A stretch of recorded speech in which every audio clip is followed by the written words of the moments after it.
Shalom bien-aimé, je bénis le nom du Seigneur pour la grâce, le privilège qu'il nous accorde encore en ces moments. Ce moment encore, nous allons lire ensemble sur le psaume 15, quelque chose d'intéressant et d'extraordinaire. Et nous allons prier, Éternel notre Dieu, le Dieu de grâce, le Dieu de paix. Permets que ce message, que ce peu de mots que tu me mets à cœur, puisse être le partage de mon frère, de ma sœur, au nom de Jésus-Christ. Amen.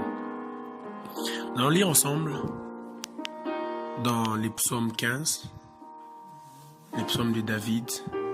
Ô Éternel, qui séjournera dans ta maison? Qui demeurera sur ta montagne sainte? Celui qui marche dans l'intégrité et qui pratique la justice. Celui qui dit la vérité selon son cœur. Celui qui ne calomnie point avec sa langue et ne fait point de mal à son semblable. Il ne jette point l'opprobre sur son prochain. Il ne regarde avec dédain celui qui est méprisable. Il honore ceux qui craignent l'Éternel et ne se rétracte point s'il fait un serment de préjudice. Il n'exige point d'intérêt de son argent. Il n'accepte point de dons contre l'innocent. Celui qui se conduit ainsi ne chancelle jamais. Bien-aimés dans le Seigneur, le plus souvent nous aimerons bien avoir le bénéfice de la faveur de Dieu, le bénéfice de la grâce de Dieu, le bénéfice de la main de Dieu. Et des fois nous pleurons, Seigneur Dieu, pourquoi est-ce que tu ne me donnes pas telle chose? Pourquoi est-ce que tu ne fais pas pour moi telle chose? Mais voilà que le psalmiste dit, qui séjournera dans la tente de l'Éternel? Qui est capable de monter jusqu'à la maison de Dieu?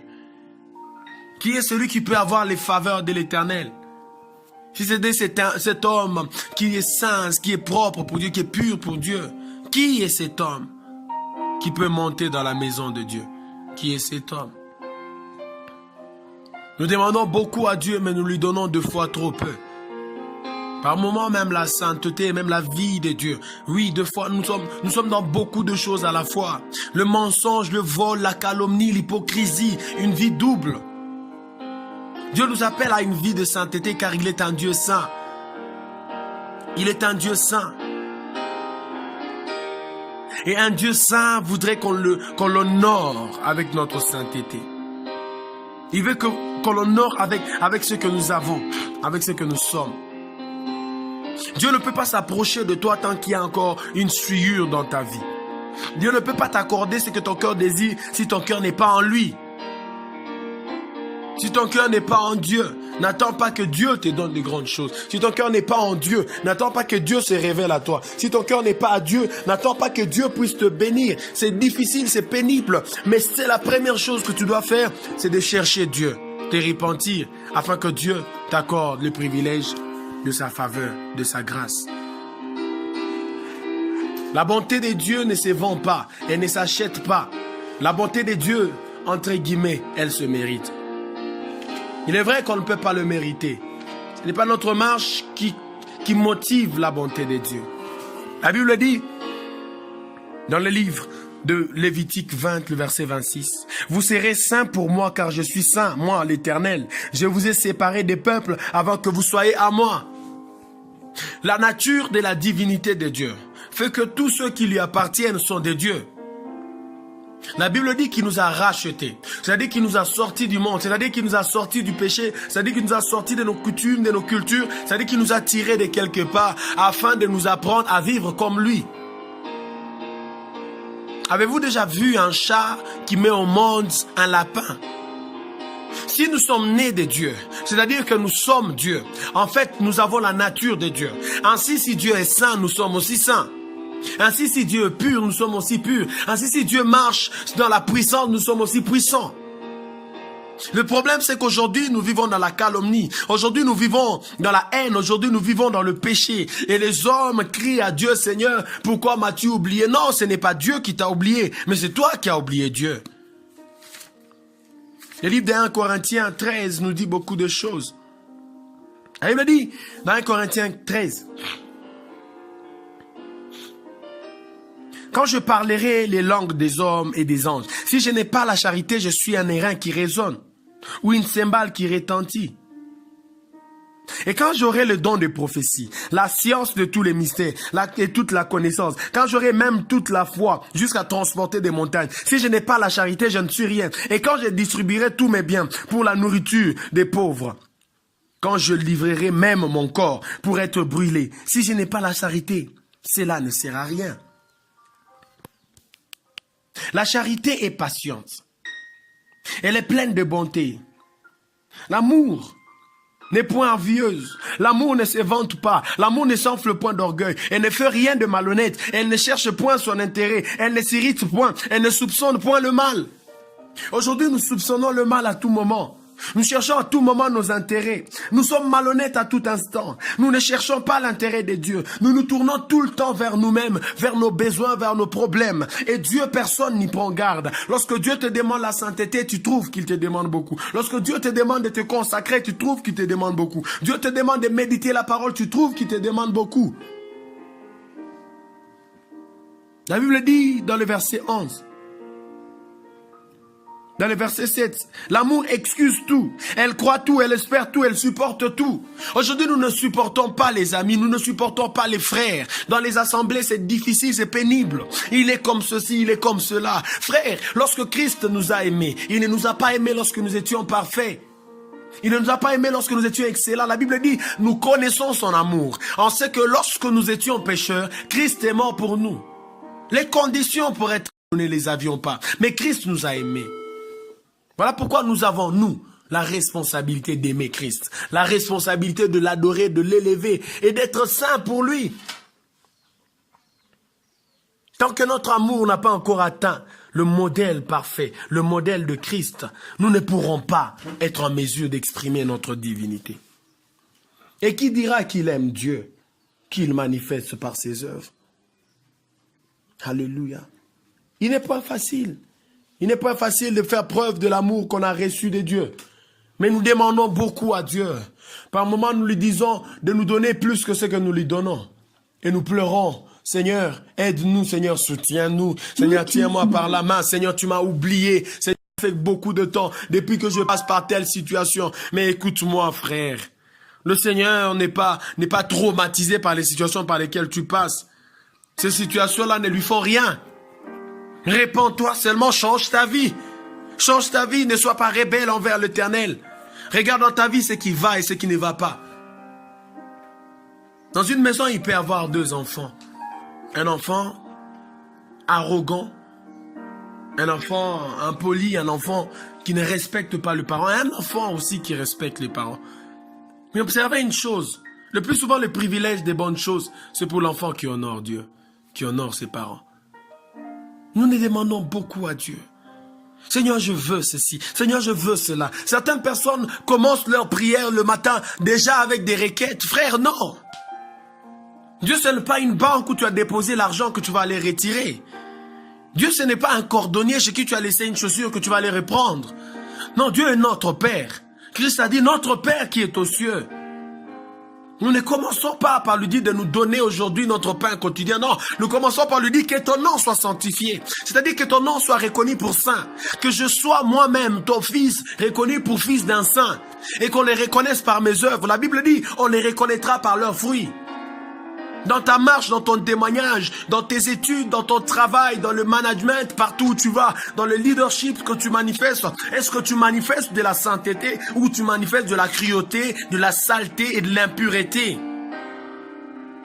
Celui qui séjournera dans la tente de l'Éternel, celui qui séjournera dans la montagne sainte, n'est pas celui-là qui aura prophétisé, n'est pas celui-là qui aura bien chanté, ce n'est pas celui-là qui aura bien prêché, ce n'est pas celui-là qui aura bien servi, c'est celui-là qui aura les mains saintes, celui qui marche dans l'intégrité, c'est-à-dire celui qui n'a pas de duplicité, celui dont le cœur et les paroles se ressemblent, celui dont le cœur et les actes se ressemblent. La Bible dit que c'est de l'abondance du cœur que la bouche parle.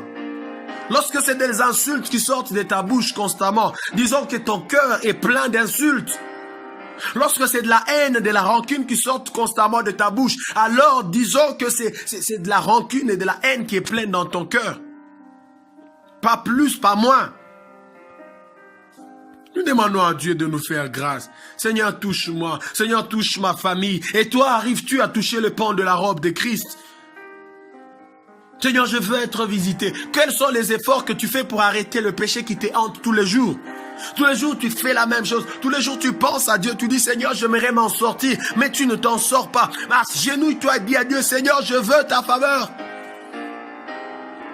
Marcher sur la terre n'est rien de facile. C'est pénible, frère. C'est trop pénible. Lorsque tu es tous les jours dans l'idolâtrie, tu as déjà appelé ça autre chose. Tu n'appelles plus ça l'idolâtrie. Lorsque tu commences à aimer ton travail plus que Dieu, frère, sœur, c'est de l'idolâtrie. Lorsque ton travail a pris la place de Dieu, lorsque tes études ont pris la place de Dieu, tes parents ont pris la place de Dieu. Je n'irai pas à l'église parce que je vais aller voir les études, je vais aller voir mon chef, je vais aller voir, je veux. Et beaucoup de justifications. Pourquoi? Parce que tu es devenu idolâtre. La Bible dit dans 1 Corinthiens 10, 14, c'est pourquoi mes bien-aimés, fuyez l'idolâtrie. L'idolâtrie, on ne le cajole pas. On ne dit pas au nom de Jésus. Devant l'idolâtrie, on le fuit. Il y a deux choses dans la Bible que le Seigneur nous demande de fuir. Il y a l'impudicité, il y a l'idolâtrie. La Bible continue, dit, je parle comme à des hommes intelligents. Jugez vous-même de ce que je dis. La coupe de bénédiction que nous bénissons, n'est-elle pas la communion au sang de Christ? Le pain que nous rompons, n'est-il pas la communion au corps de Christ? Puisqu'il n'y a qu'un seul pain, nous qui sommes plusieurs, nous formons un seul corps. Car nous participons à un même pain. Alléluia. Mais si nous formons un même corps avec Christ, vous êtes le doigt, vous êtes le bras, vous êtes la tête. Non, pas la tête, vous êtes le bras, vous êtes le doigt, vous êtes le pied, je ne sais. Christ lui-même étant la tête. Et que constamment vous faites des choses que la tête ne veut pas. Ne voyez-vous pas que vous n'êtes pas vraiment insensé? Revenez à Dieu. Cessons de demander à Dieu des choses que nous n'arrivons pas à lui donner. Donnons à Dieu la sainteté. Il révélera sa divinité. La Bible dit oui. C'est celui qui s'est conduit ainsi, qui ne va pas chanceler. Tous les jours, tu veux des intérêts. Qu'on te donne. Tu n'arrives pas à donner ton amour à quelqu'un qui n'a rien. Tu n'arrives pas à exprimer ta joie à quelqu'un qui n'a rien. Il suffit qu'on te dise que cette personne n'a rien. Oh! Et quand on te dit qu'il est bien positionné, tu t'approches de lui. Hypocrite, reviens au Seigneur. Et le dimanche, le samedi, je ne sais quel jour de la semaine vous avez le culte. Vous êtes là, vous dites à Dieu, Seigneur, je veux voir ta gloire. Bien-aimé, lorsque la gloire de Dieu descend dans l'impureté, elle brûle. Mais lorsqu'elle descend dans la sainteté, elle manifeste la paix de Dieu. Alléluia. Alléluia. Le Seigneur attend de nous de la sainteté. Il attend de nous de la pureté. Le Seigneur ne veut pas que nous soyons impurs. La Bible dit tout m'est permis, mais tout ne m'est pas utile. Dans 1 Corinthiens 6, 12. Mais je ne me laisserai pas asservir par quoi que ce soit. Tout est permis, frère.